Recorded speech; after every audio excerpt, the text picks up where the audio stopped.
ada hiking, trekking, climbing. Kan kita banyak tuh mahasiswa, organisasi, komunitas, kan dia suka naik gunung. Itu apa sih biasanya yang dilakukan tuh yang dari 3 kategori tadi yang apa? Kalau mereka lebih sering ke climbing, ke hiking. Ya. Karena ada beberapa komunitas yang mensyaratkan anggotanya minimal punya altitude atau ketinggian yang pernah didaki sekian kilometer dari permukaan tanah. Dari sekian kilometer, kalau ngomong kilometer dari permukaan tanah ya, kalau sekian meter dari permukaan air laut biasanya MDPL. Sekian meter dari permukaan air laut. Kalau ketinggian gunung biasanya MDPL. Atau mungkin dari kategori itu yang paling sederhana gitu Bang? Paling gampang gitu? Kalau dikatakan paling gampang sih enggak ya. Karena kalau kita sudah berhubungan dengan alam, dengan aktivitas alam bebas, itu semua sekecil apapun aktivitasnya kita butuh persiapan. Tapi pernah nggak sih kayak gitu kan udah dipersiapkan nih, terus kemudian ketika di atas atau sudah mencapai ketinggian gitu, ternyata realitanya nggak sesuai dengan ekspektasi atau yang direncanakan sebelumnya. Pernah nggak kayak gitu Bang? Kalau itu terkait kendala ya? Terkait kendala sering. Jadi waktu kita tinggal sudah nyampe pos atas lagi, kita ibaratkan itu udah batas vegetasi, kita udah nyampe ke atas sedikit sudah puncak, tapi ternyata badai, hujan lebat, badai, petir, kita udah nggak bisa kemana-mana. Langkah-langkahnya hanya cuma cari tempat di mana paling aman, tidak ada air yang bisa mengalir bebas, tempatnya aman dan terlindung dari angin. Karena musuh utama seorang pendaki ya alam, bukan apa-apa. Kenapa ya kok harus kayak gitu? Kita faktor yang mempengaruhi seseorang mengalami keadaan cedera atau sampai meninggal di atas gunung itu pertama karena memang kurang kesiapan dari segi fisik, mungkin dia kelelahan. Kalau di tempat seperti normal seperti ini nggak ada masalah, kita istirahat udah normal lagi. Tapi kalau di atas gunung kita kelelahan, kita istirahat, biasanya akan timbul kram karena temperaturnya rendah. Kram kaki, kram perut, kram semua itu pasti terjadi. Yang kedua, hipotermia. Hipotermia itu kalau kita di atas gunung tidak melakukan aktivitas, suhu tubuh kita akan turun dan lebih rendah dari suhu sekitar. Kalau sudah seperti itu biasanya akan menyebabkan fatality, koma dan meninggal. Kemudian yang ketiga biasanya hipoksi. Hipoksi itu kondisi di mana kondisi tubuh itu kekurangan oksigen. Kita tahu di atas itu oksigennya menipis, apalagi pendakian dilakukan malam hari. Pohon-pohon kanan kiri semua berebut oksigen sama manusia yang melakukan pendakian. Oh, sorry, ternyata beda Bang. Kalau pendakian dilakukan malam hari dengan yang pagi hari? Ya jelas beda no. Bedanya persiapannya apa? Lebih berat malam hari. 1, kita tidak ada pencahayaan. 2, kita tidak ada istilahnya penghangat kita dari matahari. Malam itu suhunya sangat ekstrim. Oke. Ini saya ya pengalaman teman-teman itu kan dia berangkatnya kadang udah mendekati malam, jam 6, jam 7 malam itu dia udah persiapan mau naik gunung. Saya juga heran gimana nih, maksudnya dia transit dulu atau langsung lanjutkan perjalanan? Ya tergantung selera masing-masing sih kalau pendakian gunung. Biasanya orang yang berangkat malam itu persiapannya udah mateng. Yang kedua, dia menghilangkan efek psikologi. Efek psikologi pengaruh. Kalau kita pendakian siang hari, kita bisa melihat tujuan kita.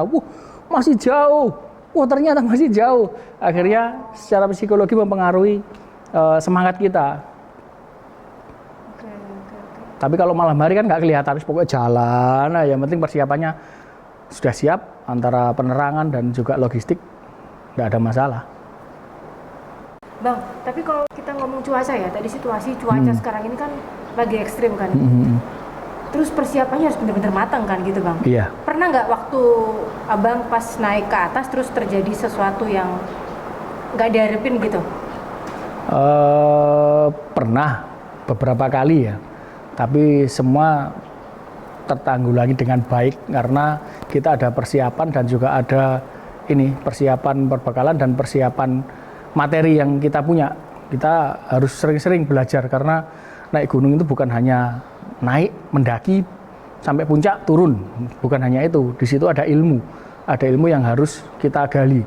Bagaimana kita menghadapi situasi seperti ini? Ya dari pengalaman-pengalaman kita kemarin-kemarin itu, saya ternyata kemarin waktu naik nggak bawa pakaian tebel, nggak bawa pakaian ganti, ternyata hujan lebat, akhirnya turun kembung, masuk angin dan lain sebagainya. Seperti itu kita jadi pengalaman-pengalaman. Waktu itu saya sudah persiapan mantap. Oke, kita muncak. Waktu itu kalau nggak salah kita ke Gunung Lawu agendanya. Kita bertiga, kita berangkat. Mendekati puncak, badai, udah jarak pandang hanya 2 meter, kita udah nggak bisa ngapa-ngapain.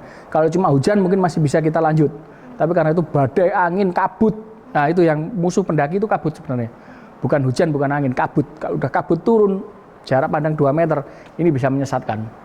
Walaupun kita hafal jalurnya, pasti deh nanti suatu saat kita tersesat. Lebih baik diem, kita pakai acuan, kita cari tongkat kayu atau apa dan lain sebagainya, kita tali, yang paling utama tali. Kita langsung connect 1, 2, 3, semua tim kita connect pakai tali. Kita join pakai tali supaya kita nggak terpisah. Jadi kalau satu gerak lainnya terasa.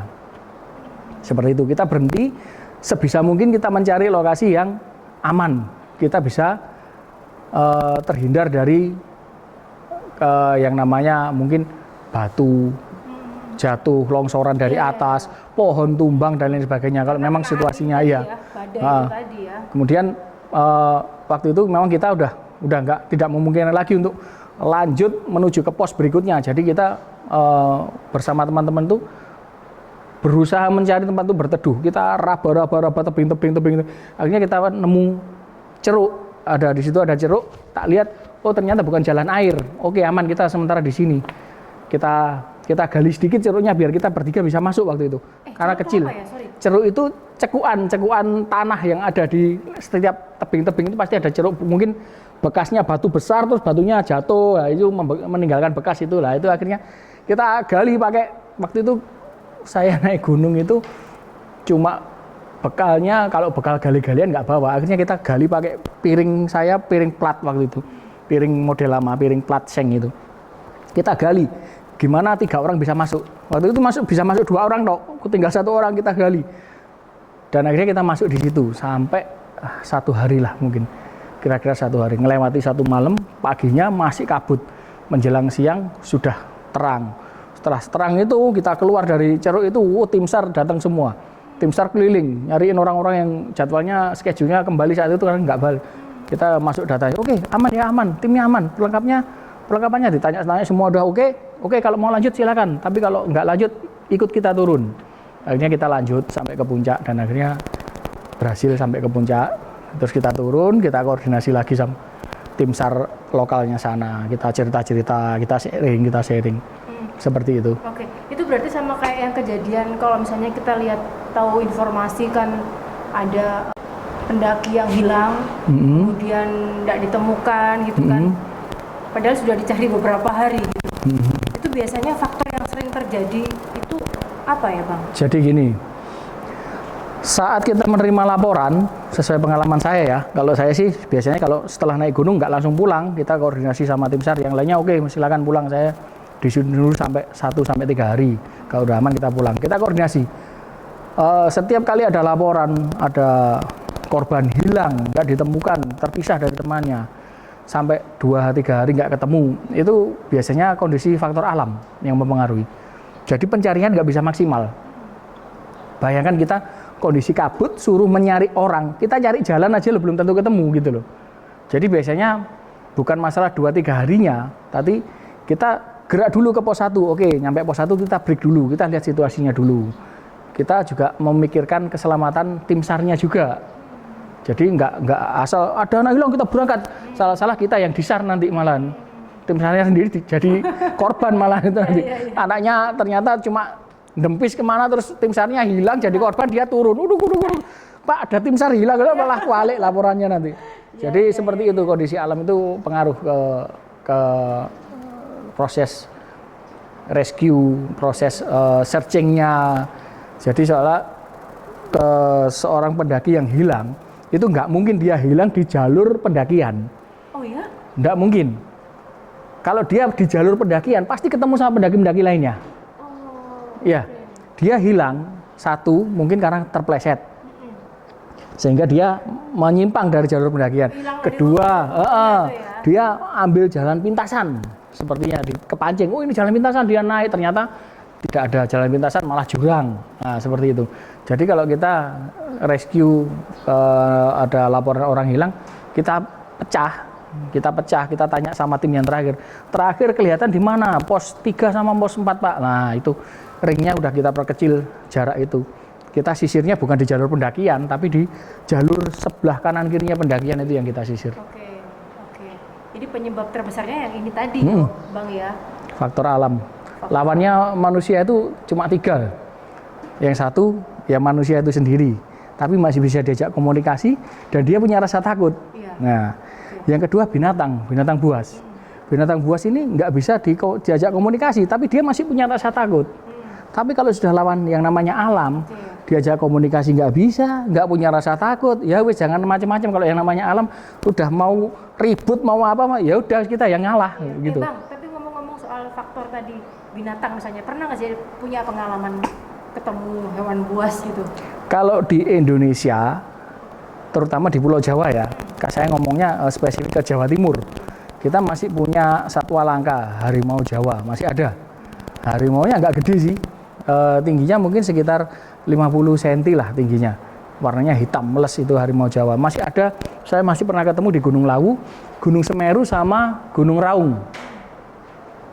Itu masih ada. Terus gimana? Sempat ketemu. Gitu? Sebenarnya kalau kita ketemu, mereka itu sebenarnya juga takut. Mereka juga takut. Tapi pesan saya sesuai dengan pengalaman saat bertemu dengan binatang, jangan sampai kita membelakangi. Jangan sampai kita melakukan gerakan yang mendadak, karena gerakan mendadak itu bagi mereka sifatnya ancaman. Mereka akan menyerang saat mereka terancam.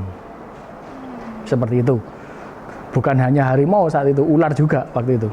Ular pun segede apapun, kalau kelihatan manusia dia pergi, dia lari, walaupun nggak kenceng larinya, tapi kalau kita lengah, kita membelakangi kita apa, dia bilang oh ini mangsa. Penting banget ini. Soalnya kalau kita ya, mungkin saya lah, itu kalau udah ketemu, udah misalnya naik gunung ketemu hewan buas, ya pasti kabur lah. Nah itu. Ya kan, itu malah mengancam ya. Itu malah bagi dia antara ini mangsa atau apa ini, ya, situasinya kan gitu.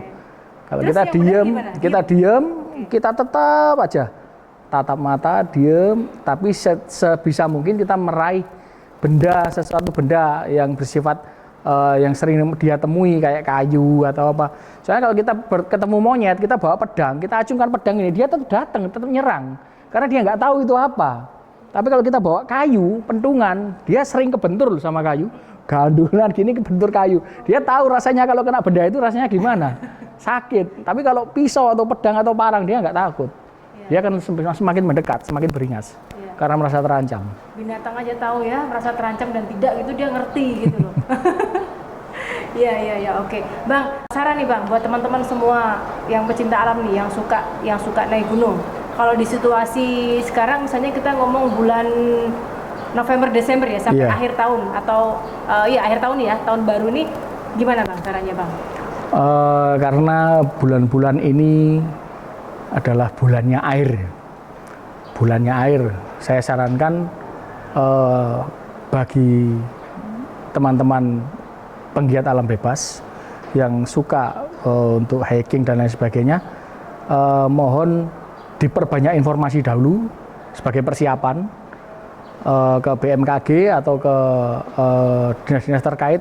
Kita cari informasi situasinya seperti apa, dan jangan sampai melanggar. Kalau sudah bilang ada larangan ditutup, jangan sampai melanggar. Biasanya kalau jiwa muda itu ditutup, wah nanti lihat lewat jalur lain aja, jalur gelap.